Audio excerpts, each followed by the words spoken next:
I'm not a lawyer, but Judge Murphy ruled on 13 different motions to suppress evidence in the YNW Melly retrial, and I'm going to tell you what it all means. As always, shout out to Bryson Boom Paul because I got most of the docs and screenshots from his Twitter. Okay, so back in September, Melly's defense team filed 13 different motions to suppress evidence in this retrial. In non-lawyer terms, that means that Melly's lawyers said that there are 13 different pieces of evidence that should not be allowed to be used in the retrial because the search warrants that were used to get these pieces of evidence had no probable cause and were legally insufficient or faulty. So his team is saying that the search warrants and the evidence that was obtained from those search warrants should all be inadmissible or not allowed in the retrial. Last week, Judge Murphy made a decision on all of those pieces of evidence, and that's what I'm going to tell you about. Motion number 1 was regarding the search warrant for the 9807 number. And if you remember during the trial, the state said that the 9807 number was Melly's number. So that search warrant allowed police to retrieve data from that phone between the hours of 1 a.m. and 6 a.m. on October 26th, which was the day of the unaliving.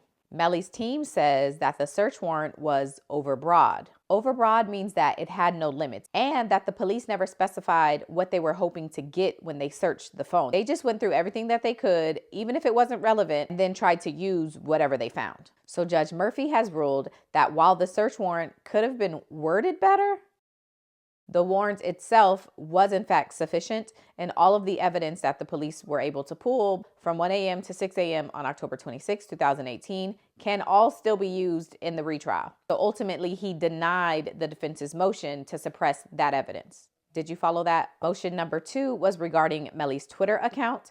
And Judge Murphy rules that any information that was pulled from the Twitter between October 1st and October 31st, 2018 can be used in court, but any information outside of that date range cannot be used. So that motion was partially granted and partially denied. Motion number 3 is regarding Melly's iCloud account, which his team says was executed illegally and that the police never established the iCloud's connection or relevancy to the crime. So Judge Murphy says that the search warrant essentially gave the police, and by police, it's really Detective Moretti, unfettered access to a lifetime's worth of private emails, texts, photographs, videos, and documents. So the judge rules that some of the information from the iCloud can be used. The subscriber information, photos, videos, text message, and emails between the hours of 3 a.m. and 9 a.m. on September 26, 2018 can be allowed in trial. Motion number 4 is for Melly's Snapchat, and Judge Murphy rules that only Snapchat records between the hours of 3 a.m. and 9 a.m. on October 26th will be allowed in the trial. Motion number 5 is for Google searches between the hours of 3:50 a.m. and 4:35 a.m. on October 26th, and the judge rules all of that can still be allowed. Motion number 6 is for Melly's Facebook account, and the judge rules that only the data between October 26th until January 8th can be allowed in the trial. Anything outside of that cannot.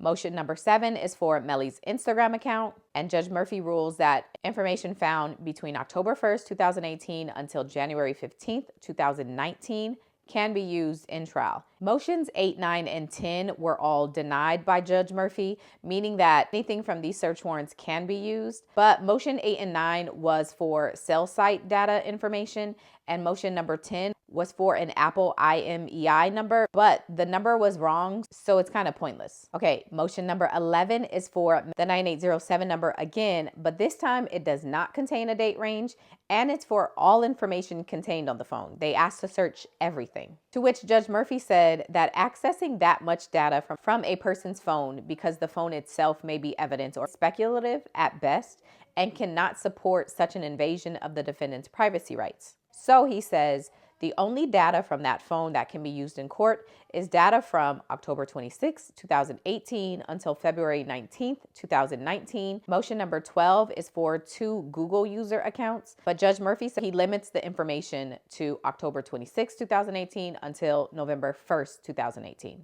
And then the last motion is number 13, and that is for the search warrant to obtain information from the YNW Melly booking@gmail.com account. The judge says that the search warrant is completely devoid or like missing the connection between the Google user account and the unalivings. The judge says that there was no substantial basis for concluding that there was probable cause.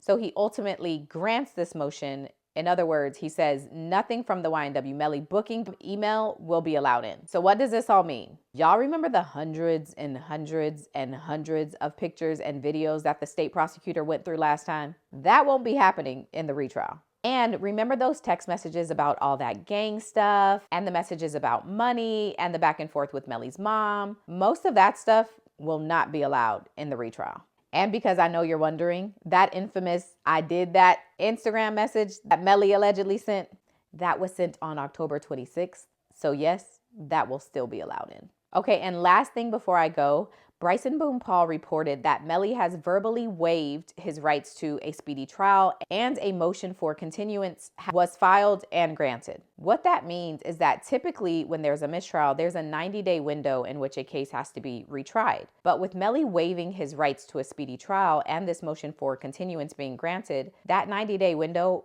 doesn't apply anymore. So it's really unclear when this retrial will actually begin and what prompted Melly and his team to ask for this. All right, there's your update. Happy holidays.